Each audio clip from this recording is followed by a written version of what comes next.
Hey, what's going on YouTube, and welcome back to another video. Now today we're going to be working on my 1997 Honda Civic Hatchback. And if you guys haven't seen the previous video on this car, I'd really recommend checking it out, and I'll make sure to leave a link above. Now where we left off with this video is we actually took this car out autocrossing after we just installed the latest set of coilovers on this.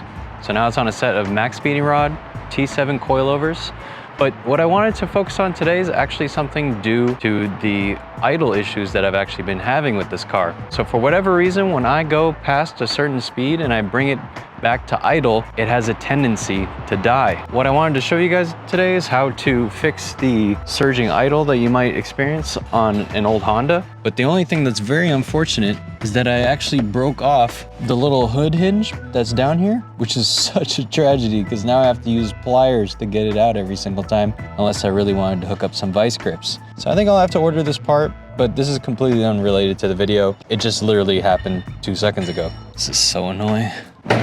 So what I wanted to do in this video is show you guys a full breakdown of how I'm going to be able to diagnose what's happening here. Now before we get into the video, what I actually wanted to go over is the full diagnosis that I can pull up on this car. And what I'm actually going to be using today is the AutoFix D1, who's actually the sponsor for today's video. So with the AutoFix D1, this is a very clever device. Now, I'm sure for a lot of people out there, you were like me and having to go to the auto parts store to borrow their diagnostic tool to figure out what your check engine light is all about. So this is definitely going to be more catered to the more hardcore enthusiast or even full-blown automotive mechanic that wants to figure out all the details that are going on with their vehicle. But in the short time that I've been able to use it, I've been genuinely impressed at all the stuff that you can use for this. You can go through service, you can go through diagnostics, you can do live data management and be able to track all this stuff within the tablet itself. And all this is being connected through their VCI manager, which is their wireless tool. So what I'm gonna do now is I'm gonna plug this into the OBD2 port. So for anybody that wants to use this, this is specifically designed for OBD2. So this is gonna be for anything from 1996 and up. So what I'm gonna do is I'm gonna put this down here and it should flash a different color. And in this case, it beeped and it turned green. So that's a very positive sign. It means we should be connected. And now we should be able to pull out the full diagnosis of what's going on here. Okay, beeped again. It looks like now we can go into either the system selection or the automatic selection. And I think for this, I'm just gonna use the automatic selection. Enter the VIN. Oh, I got my hot boy glasses. Oh, there we go. This makes you a certified mechanic. Oh. Okay, now where's the stupid papers? Now the feds are gonna know my VIN. Destination. And I'm just very curious because this is such an old car. But what's annoying is it was having these idling issues, but I doubt it's gonna pull up because of the fact that there's no actual check engine light. Okay, so we spent some time scanning the entire vehicle and we came to the consensus that it has no faults. And I think with a more modern car, you would have more access to other elements of this. But then again, this car is so incredibly simple. So maybe even what we could do is put this into a different vehicle. And with this, we can use live data, freeze frame the data to be able to reference things if we were able to try and troubleshoot this. And then overall, just be able to read any of the codes that come in here, as well as the ECU information. And you can even go as far as to take pictures because on the back side of this thing, it actually has a camera, which is pretty cool. So you can take a little bit of a cheeky selfie while you're working on your car. And heck, you can even hop onto Chrome and maybe look up a Chris Fix video if you're really struggling and you need to figure out something to do with your car. But in the meantime, I really want to thank AutoFix for giving me the opportunity to try out their product and sponsoring today's video. But before I get into that, I also did want to mention the differences between some of the D-Series Hondas from 96 to 2000, just like this one. In the 96 to 2000 Honda Civics, you had the D16Y7 and the D16Y8, but in this case, this is actually going to be a different setup for the intake manifold setup on the Y7 versus the Y8. So for whatever reason, the Y7 intake, just like this one, it actually protrudes up, whereas on the Y8 intake, it has like its own little intake manifold, and it looks like a more traditional setup for a 4-cylinder car, and it will be the tubing that goes all the way down here. But instead, you almost have like this trumpet-like thing that goes to the air box that directs the air. And along with resolving the idle issues that I'm having with this car, I have a little surprise for you guys today. And what I want to do is I want to unbox this real quick. And I think it's going to make a really nice addition to the car. Okay, so we got this fresh out the box. This is a replica Honda Civic SIR front lip. This is your typical eBay stuff. And the one thing that I'm kind of disappointed about right now is it looks like this actually is a little bent out of shape. I don't know if this happened during the shipping, but I tried mocking it up and it just looks like it's gonna bite me a little bit. So I might need to hit this with like a heat gun or something to get everything lined up correctly. All right, let's crack into this bad boy. Might tighten this a little too tight from last time, but usually what I like to do is I'll knock these loose and then I'll hit it with my Milwaukee. One of the best tools ever, man, this right here. Put these off to the side, don't forget those. This should just yoink out real quick. Just like so. That's pretty toasty. I didn't realize this was gonna be so hot. So, I don't know if it's completely necessary to take this out, this whole little piece right here, but I definitely want to take out this tubing as well as the air box. So I'm gonna get this out of the way, like so.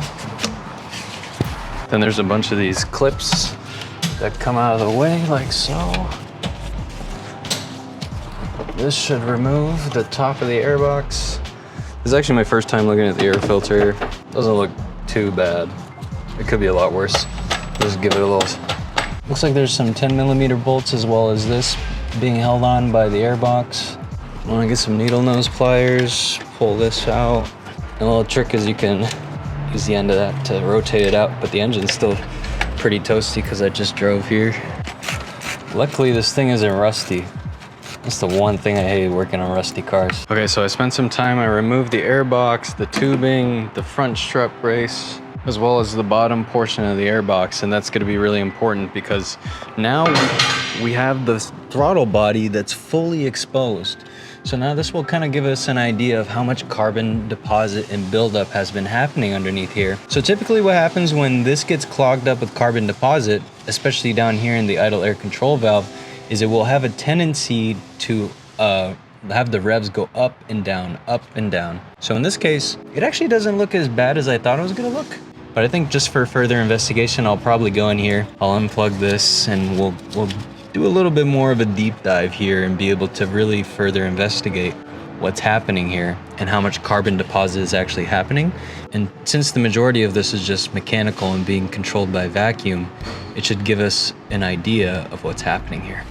I'm gonna go in a diagonal direction to take these off because I believe there's gonna be a gasket and I don't want to necessarily have to replace the gasket, even though it would be a good idea, but we're just kind of messing around here and investigating further. I'm also gonna pull the throttle body cable off.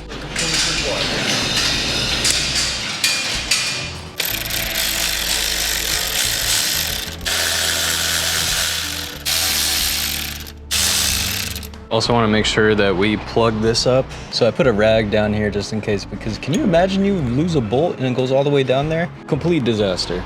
Okay, so essentially what's here is we have our throttle body. So this is where the throttle cable goes, and this is what controls the butterfly valve. So when you push down on the gas, this pulls the cable and this rotates, and then this introduces air into the system, and this is your butterfly valve. So when we look on the back side of this, you could see the buildup that has happened here just over time, which is pretty natural for this to happen, but this should be this like copper-like color. And what I'll do here is I'll use like some brake clean and try and clean this off as much as I can while I have it out. And then to gain access to the idle air control valve, it's actually this portion right here. So there's 4 screws that are holding this in, and then we can also take this off and clean it as well. And if you really want to go above and beyond, you can also replace this. And I can't tell if this is an original Honda piece, but this might actually be aftermarket.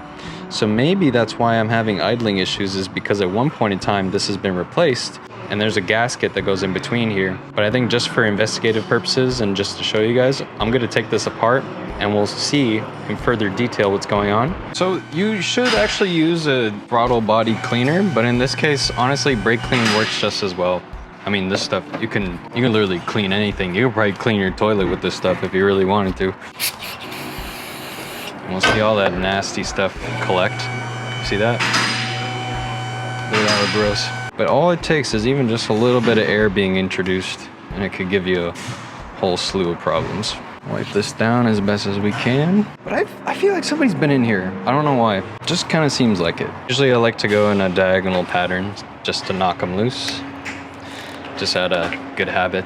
That's like stuff you do when you're removing a cylinder head, but even in these situations, it's also good too, because it's good for the gasket, especially if you want to save it. Do it kind of the tastefully clapped way. And you know what? The further I look at it, I see this is actually a Denso. So this might actually be an OEM part.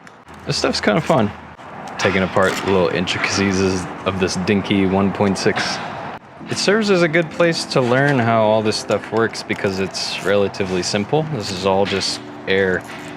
Like, I mean, can you imagine like the new stuff, what it looks like? It's probably so different.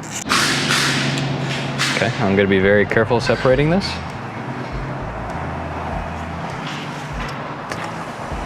There we go. And this is your idle air control valve. So, I mean, looking at the gasket, it looks very good. I don't see anything that's too out of the ordinary. Usually if they're super old, they'll be all squished in, but as you can see, this one's still protruding out evenly. So this was probably all torqued down correctly. Shouldn't be giving you any major issues there, but what I'm looking for is actually the buildup that's happening inside here. And then this will be the place that we will hit this with a little bit of brake clean to at least remove the carbon deposits. But instead of me going in there and just directly spraying on here, I think what I'll do is I'll actually put it in the rag and then clean it up that way. And then we'll go from there. Because I can already tell that there's quite a bit of carbon deposit that's developing. Let's see, watch. Look at all this stuff that's gonna come out. See that? Delicious.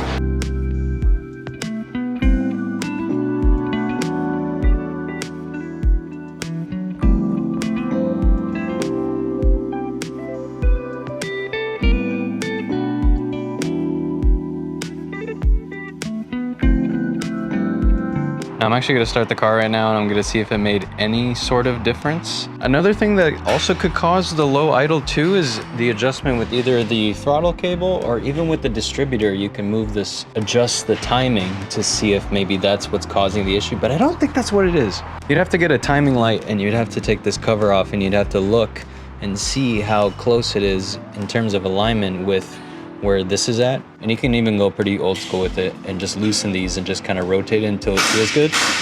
But before we start doing all that stuff, I want to see if this actually made a difference.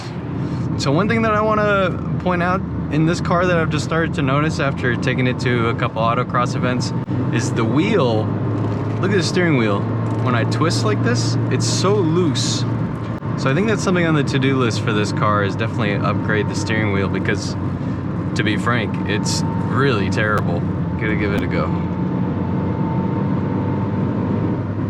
But I must say, the way this thing handles is, it's just like a slot car. It's so much fun in the twisties. You're not gonna get much satisfaction in the straights. I mean, you put your foot down, nothing much happens. Watch. Foot, third gear, buried to the floor. And we just hit 60. Okay, so what I'm gonna do is I'm gonna cruise right here. I'll go into the next exit. And when I put it in neutral, what it typically did before is it will just immediately die. So I'm hoping that this time it'll keep an idle and that will indicate to us that we resolved the issue. I just wanna make sure that I fixed it so I could just continue to drive it without having to blip the throttle every time I want to just keep it at idle. See what it does. Wow, look at that. Yes, I think we fixed it. It's dead on. The idle, perfect. No issues, no rough idles, nothing like that. So that just really goes to show that something that you would think you'd have to throw a bunch of money at to fix is actually something that's very easy to do on your own. It just takes a little bit of cleaning. Because you could tell that idle air control valve was there forever. I mean, a really, really long time. There we go, give it the beans.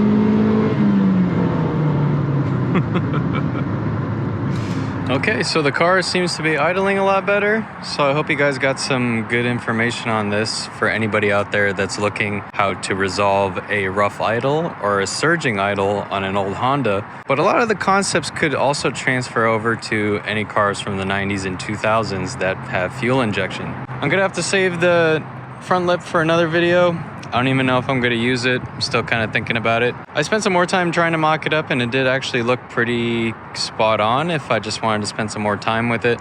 But I think I definitely need to hit it with like a heat gun, or at least get some books on top of it. This car is coming along pretty smoothly. Some other stuff that I got in store for you guys, I'll have to keep it a little bit of a secret, but just know that I got a lot more stuff on the way with this guy. Hope you guys enjoyed today's video. Thank you so much for watching, and I'll see you guys in the next one. Take care.